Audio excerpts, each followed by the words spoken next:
mga liham, no?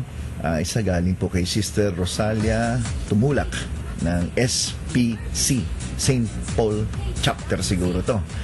Well, ang sabi lang ni Sister, Dear Dr. Gary C., greetings from Iloilo City. Magandang hapon po sa lahat ng mga nakikinig dyan sa Iloilo at sa lahat po ng lupalop, kung saan man lupalop kayo. I'm listening to your program. Congratulations. You have a very nice voice. Naku, thank you, Sister. You're not only a doctor but also a singer. Naku, thank you very much, Sister. Matagal kong pangarap yung maging singer pero hirap na hirap po eh. You are making us happy. Thank you ulit po, Sister. Marunong po ba kayo kumanta ng Matudnila? Ay, nakanta ko na po yan, Sister. At pakiawit mo naman yung Usahay na paborito ko rin at hindi ko alam ang lyrics. Pwede po bang humingi, Doc? O sige po, Sister, padadala ko po sa inyo yung lyrics ng Usahay. Nagadamgo ako. Ngayon may sinabi si Sister na ang gamot na ito, nabanggit niya, ay nagustuhan ko para sa aking UTI. Buti naman po kung nakatulong po sa inyo yung mga napapayo natin sa himpilan ng radyo. Pero hindi ko alam kung saan mabibili ito sa Iloilo. Pwede po ba ito sa akin? Thank you so much, Dr. Gary C. God bless you. Love and prayer from Sister Rosalia Tumulak, SPC. Tapos nakalagay rito, Mir Monique Home, Ticoo, La Paz, Iloilo City. Sister, padadala ko po sa inyo yung mga request nyo at i-guide ko po kayo doon sa mga katanungan nyo po rito, ha, Sister? Ngayon, another letter naman. Galing naman po ito sa Quezon City, sa Tandang Sora. Galing kay Maria Ofelia Vertudaso. Doc, I hope you, Doc, saan na ba to? Doc, I hope and pray that this reaches you in the best of health as well as in the utmost of God's loving care. Maraming salamat po. Now, I was happy to hear from you na magkakaroon kayo ng programa sa every Sunday ng 5 p.m. gabay sa kalusugan sa DCRH. Doc, matagal na po ako nakikinig sa inyo sa radyo sa DCRH. At pagkagaling ko po sa trabaho, dali-dali akong umuwi sa bahay para mapakinggan din kayo every Monday, Wednesday, and Friday kasama si Chris Capulso. Maraming salamat po. Doc, mataas po ang BP ko pero wala po akong nararamdaman. Lagi po akong nag-exercise at sinusunod ko po ang mga payo nyo. May tatanong lang po ako, Doc. Ano po ba ang gamot sa pamumuti ng muka? Yung anak ko po ay nagkaroon ng vitiligo, 10 years old boy. Sana, Doc, matulungan niyo po ako. I'm a single parent, 55 years old. I am a laundry woman and I came from the province of Bohol. Thank you so much, Doc, and may God bless you and rewards you 100-folds. Maraming salamat. Very respectfully yours, Maria Ofelia Vertudaso. Then sana mabigyan niyo po ako ng mga babasahin para magabayan ang aking kalusugan. Thank you so much. Yan po, isasagutin ko ngayon yung tungkol po sa inyong tanong about vitiligo, no? Regarding yung request niyong babasahin, ipadadala ko na lang po sa inyo. Sana po tama lang yung mga address na nandito, no? Kasi minsan meron akong mga pinadala na bumabalik sa amin dahil wala raw ganun tao dun sa address na yon. Okay? So ano po ba muna ang vitiligo? Kung nakikita niyo po si Michael Jackson nung nabubuhay, dati po yung maitim tsaka pango. Pero nung medyo bandang 30-40 years old na siya, medyo pumuputi. Ang sabi niya, kaya raw siya pumuti dahil mayroon siyang sakit na tinatawag na vitiligo. Pero wala pong tao na magkakaroon ng vitiligo na magiging maputi na kasing puti ni Michael Jackson. Ibig ko sabihin, wala pong tao na dating negro na magiging maputi at vitiligo ang dahilan. So kung ano man ginawa niya, tanging siya lang at yung doktor niya nakakaalam. Pero ano bang dahilan bakit nagkakaroon ng vitiligo? Ang spelling ng vitiligo, V-I-T-I-L-I-O. L-I-G-O, vitiligo. May kinalaman po yan sa tinatawag na melanin. Yung melanin, ito po nagbibigay ng kulay sa atin. Pag ikaw ay mas dark ang kulay, mas marami kang melanin. At itong melanin, nagbibigay ng protection laban sa cancer sa balat kung kayo po'y naaarawan. So, protection pala. Pag maitim ka, swerte ka. May protection ka laban sa cancer ng balat. Medyo lugi ako. Maputi ako lugi ako. At itong melanin ay ginagawa yan ng isang cell na tinatawag na melanocyte. Sa anuman dahilan, itong melanocyte nagkaroon ng problema sa paggawa ng melanin kaya nagkakaroon ka ng parang patsi-patsi sa balat na kulay puti. Bagamat hindi naman po ito nakahahawa, ito po'y namamana-mana. At wala pong specific na gamot para ito'y mawala.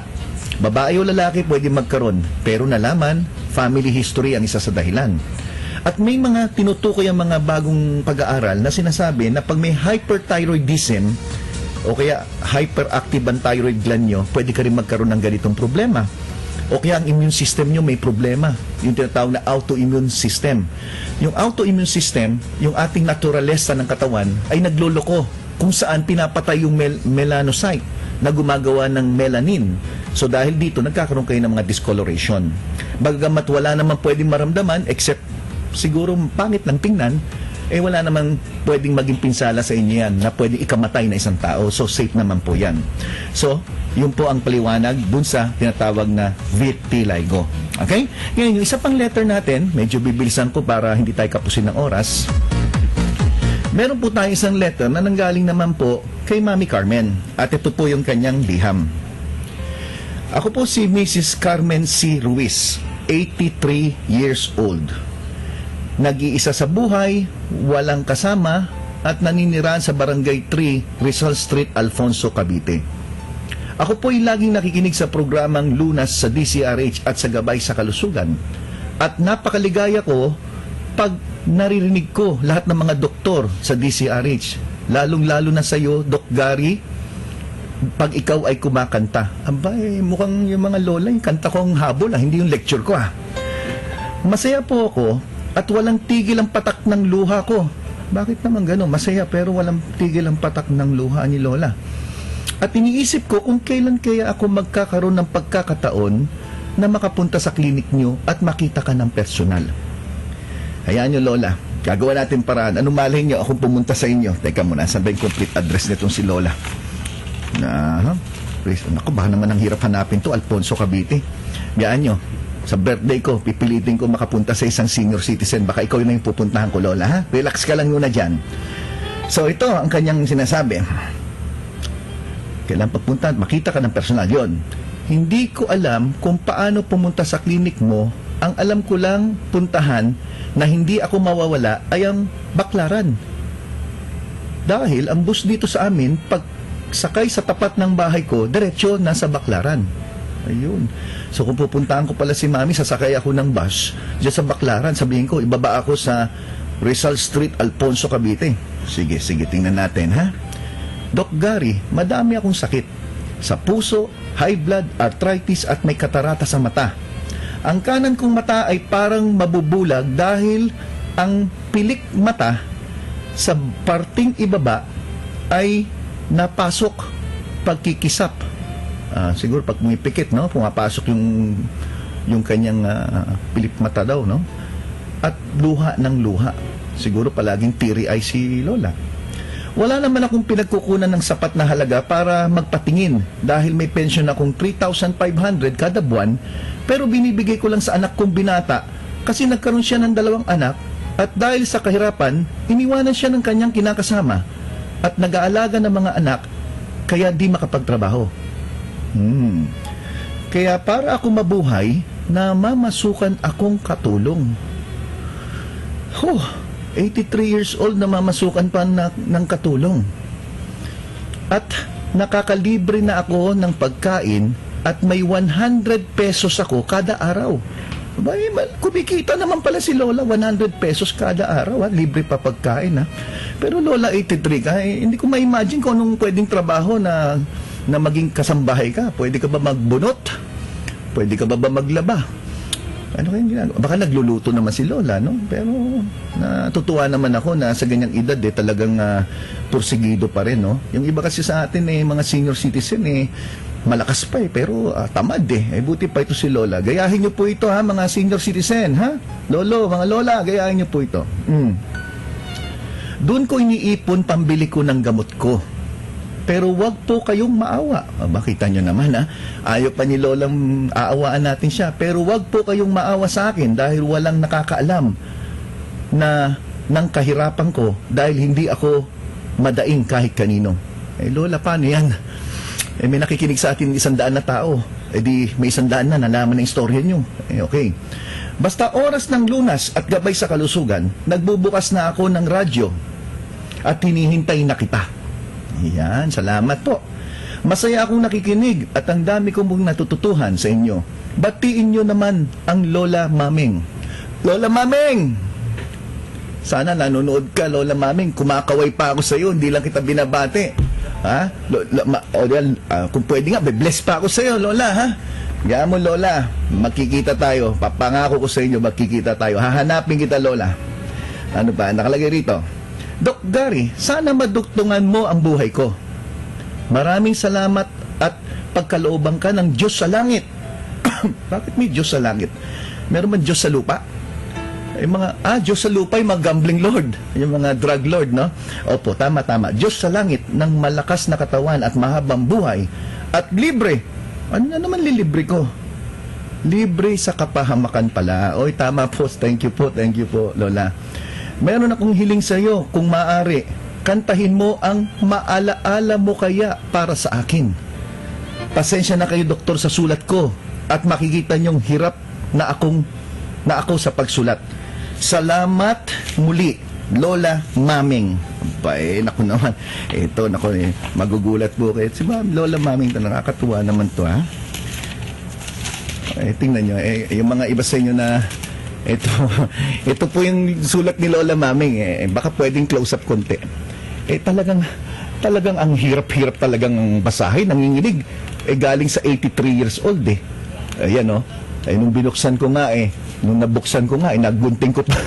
Nagunting ko po, kasi yung sulat niya, eksakto doon sa sobre, Pagbukas ko, nagunting ko po. Butas, kita nyo po sa TV, butas, Pero, maganda po yung sulat niya. Alam nyo bakit? Natutuwa kasi ako, bihira po yan sa isang senior citizen na 83, mamamasukan ka para lang malibre pagkain mo at meron kang 100 na itatabi mo pambili ng gamot. Yung iba nga sa atin, 50. Di ba? Tapos yung kanyang pensyon, ayaw ko bakit siya nagka-pensyon, siguro yung asawa niya na iniwan sa kanyang pensyon. Biro mo, nagtatrabaho pa. So, Lola, para sa inyo po ito, yung request ninyong maalaala mo kaya. Sana, Lola, maalala nyo rin. Pero para sa inyo po ito, at sa lahat ng mga senior citizen na hindi nawawalan ng pag-asa, habang may buhay, may pag-asa. Except, yung kanina, 57 years old na Lola na gusto pa magbuntis, ha? Medyo sa simbahan po kayong magpunta, baka may chance pa, ha? Okay? So, para sa inyo lahat po ito, para sa inyo na lahat ito, sana magustuhan nyo po ito. Harana ni Papa G.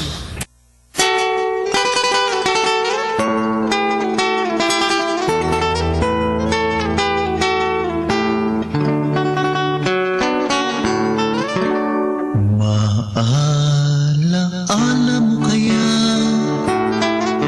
ang sumpa mo sa akin na ang pag-ibig mo ay sadyang di magmamaliw. Kung nais mong matanto, buksan ang aking puso at tanging larawan mo ang duoy nakatago. Di ka kaya magbago sa iyong pagmamahal. Hindi giliw ko hanggang sa libingan. O kay sarap mabuhay, lalo na't may lambingan. Ligaya sa puso ko ay di na mapaparang. Di ka kaya magbago sa iyong pagmamahal. Hindi giliw ko hanggang sa libingan. O kay sarap mabuhay, lalo na't may lambingan. Ligaya sa puso ko ay di na mapaparang. Ligaya sa puso ko ay di na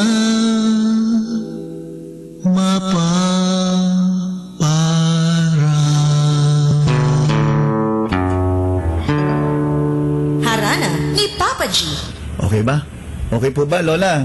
Nakinig ba kayo? Lola Mameng, para sa inyo po yan at sa lahat ng mga senior citizen na talagang positive ang pananaw sa buhay. At kung may mga request pa kayong kanta, topics, o kung ano man ang komento nyo dito sa ating programang Gabay sa Kalusugan, isend nyo na po yung inyong message sa 0999, ulit 0999-168-4060. Magandang gabi po sa inyong lahat. Hanggang sa susunod na linggo, tuwing alas 5 ng hapon, Gabay sa Kalusugan, kasama si Dr. Gary C.